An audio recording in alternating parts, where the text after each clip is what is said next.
काले बादलों से घिरा हुआ था। शरीर का खून जमा देने वाली शीत लहर चल रही थी। सूरज लगभग ढल चुका था।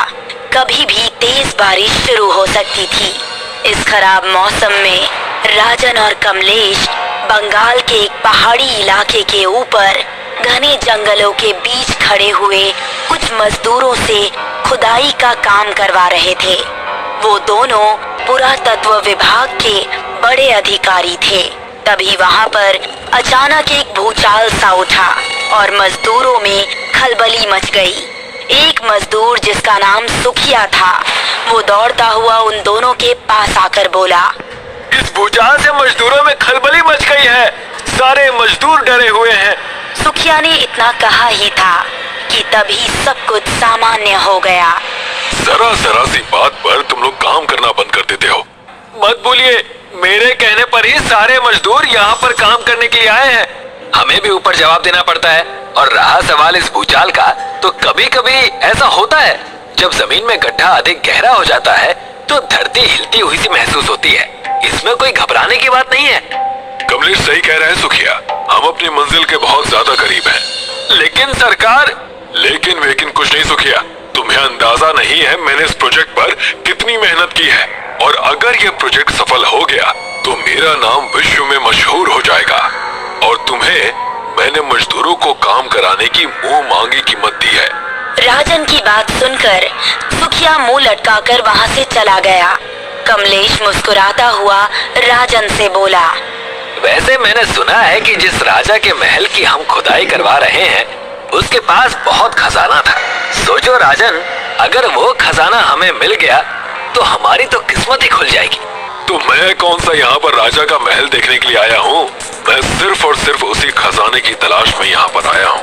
और तू तो जानता है कमलेश, मेरा अनुमान कभी भी गलत नहीं निकला। तो फिर देर किस बात की है? दिया और नताशा को भी फोन करके यहाँ बुला ले। उन दोनों ने भी हमारे साथ बहुत मेहनत की है। अभी नहीं, एक बार उस राजा के प्राचीन महल का सुराग हमें मिल जाए, उसके बाद उन दोनों को सरप्राइज देना अच्छा रहेगा। राजन ने इतना बोला ही था कि तभी जमीन धंसने की आवाज राजन और कमलेश के कानों में टकराई और मजदूरों में एक अजीब सा शोर उत्पन्न हो गया।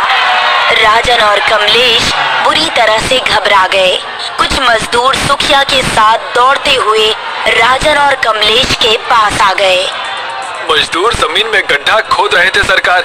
अचानक जमीन धंस गई और एक मजदूर लालटेन सहित उसके अंदर गिर गया और उसने हमें बताया कि जमीन के नीचे एक महल है। सुखिया की बात सुनकर राजन और कमलेश के होठों पर विजयी मुस्कान आ गई।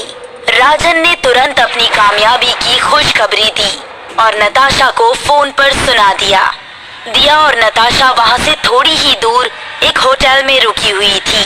राजन के मुंह से खुशखबरी सुनकर वो दोनों अपनी कार से तुरंत वहां पर पहुंच गई और चारों महल के अंदर उतरने की तैयारी करने लगे कि तभी जमीन के नीचे उस महल में गिरे हुए उस मजदूर के चीखने की आवाज सन्नाटे को चीर गई। चीख सुनकर सुखिया सहित सारे मजदूर घबरा गए। यहाँ से सब लोग चलो, उस मजदूर ने जरूर राजा के शापित खजाने को हाथ लगाया होगा। वो खजाना जोखों की रक्षा में है, सब मारे जाएंगे। ये क्या बोल रहे हो तुम? हमारी बंगाली लोक कथाओं में जोखो भूत का वर्णन है जो खजाने की रक्षा के लिए लगाया जाता है। और जिस खजाने की रक्षा जोखो करता है वो खजाना शापित हो जाता है। ये सब दंत कथाएं हैं, मैं इन बातों पर विश्वास नहीं करती। अगर तुम सबको डर लग रहा है तो नीचे हम चारों ही जाएंगे। उन मजदूरों के लाख मना करने के बावजूद भी राजन, कमलेश, दिया और नताशा टॉर्च पकड़कर रस्सी के सहारे नीचे चले गए। उन चारों ने टॉर्च की रोशनी में देखा वो महल बहुत खूबसूरत बना हुआ था। वो चारों महल के अंदर घूमने लगे और चारों ने महल के अंदर धूल का एक कण भी नहीं पाया। और ये सब देखकर वो चारों बहुत बुरी तरह से हैरान हो गए। वो मजदूर हमें दिखाई नहीं दे रहा जिसके चीखने की आवाज हम सबको सुनाई दे रही थी। हमें उस मजदूर से क्या, खजाना मिलते ही हम उन मजदूरों को स्वयं भगा देंगे और सारा खजाना लेकर इस देश से रफू चक्कर हो जाएंगे। राजन और उसके दोस्त बड़ी गहनता से उस महल की छानबीन करने लगे। तभी उन चारों की नजर महल के एक बहुत बड़े दरवाजे पर पड़ी, जिसका ताला टूटा हुआ था। टूटा हुआ ताला देखकर ऐसा महसूस होता था मानो कि उसे अभी हाल ही में तोड़ा गया हो। राजन और उसके दोस्त दरवाजा खोलकर अंदर घुस गए। अंदर अंधेरा छाया हुआ था। उन चारों ने अपनी टॉर्च की रोशनी जैसे ही उस कमरे के अंदर मारी तो उनकी आंखें फटी की फटी रह गई। उन चारों के सामने सोने के सिक्कों का ढेर लगा हुआ था। उस कमरे में मौजूद हर वस्तु सोने, चांदी और हीरे की बनी हुई थी और वो सोना हर तरफ बिखरा पड़ा था। हम सब अमीर हो गए दोस्तों। हमारी आने वाली कई पीढ़ियों को भी अब काम करने की कोई जरूरत नहीं पड़ेगी। वो देखो, किसी की लाश पड़ी हुई है। कमलेश ने जैसे ही टॉर्च की रोशनी में देखा तो उसके शरीर में डर की एक लहर दौड़ गई। सामने उसी मजदूर की लाश पड़ी हुई थी, जिसकी आंखें गायब थी। ये तो उसी मजदूर की लाश है जो नीचे गिरा था। इसे किसने मारा? तभी उन चारों के कानों में किसी के गुर्राने का स्वर टकराया। वो स्वर इतना भयानक था कि उन चारों के दहशत से रोंगटे खड़े हो गए। अचानक राजन, कमलेश और दिया की टॉर्च ने काम करना बंद कर दिया।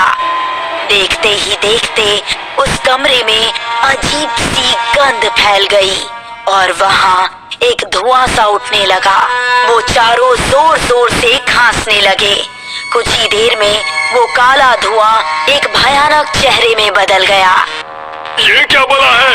लगता है वो मजदूर सही बोल रहे थे। राजन ने इतना बोला ही था कि तभी बिजली की रफ्तार से उस भयानक चेहरे वाले ने अपने नाखून राजन की आंखों में गाड़ दिए और उसकी आंखें बाहर निकाल ली। राजन एक जोरदार चीख के साथ मृत होकर गिर पड़ा। अपनी जान बचाकर भागो। तभी कमलेश का शरीर हवा में उड़ गया और वो उस कमरे में तेजी से चक्कर लगाने लगा। कुछ ही सेकंड्स में कमलेश का सिर दीवार से टकरा गया। दिया और नताशा बुरी तरह से चीखने लगी।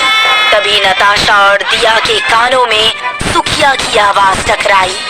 जल्दी से ऊपर आ जाइए, वरना जोखों से कोई नहीं बच सकता। सुखिया की आवाज सुनकर नताशा बहुत तेजी से उस कमरे से बाहर निकल गई, मगर दिया उस कमरे से बाहर नहीं निकल सकी। दिया ने अपने कदम बढ़ाए ही थे कि तभी वो मृत मजदूर उठकर खड़ा हो गया और उसने दिया का गला कसकर पकड़ लिया। उसका भयानक चेहरा देखकर दिया बुरी तरह से चीखने लगी, मगर उस मृत मजदूर की पकड़ इतनी मजबूत थी कि उसने कुछ ही देर में दिया का धड़ और उसकी गर्दन दोनों अलग कर दिया। दिया की एक दर्दनाक चीख उस महल में गूंज गई। दिया सीढ़ियों तक पहुंची ही थी कि तभी एक भयानक भूचाल वहां पर उत्पन्न हो गया और ऊपर जाने का रास्ता बंद हो गया। नताशा का शरीर मिट्टी के मलबे में दब गया। यहाँ से भागो, लगता है नीचे का रास्ता बंद हो गया है। वो सब मारे गए। सुखिया की बात सुनकर सारे मजदूर उस जगह से तेजी से भागने लगे और कुछ ही क्षणों में वो जगह बिल्कुल समतल हो गई। वो जगह देखकर ऐसा मालूम पड़ रहा था कि मानो वहाँ पर खुदाई कभी हुई ही ना हो। सभी मजदूरों की आंखें डर से फटी की फटी रह गई।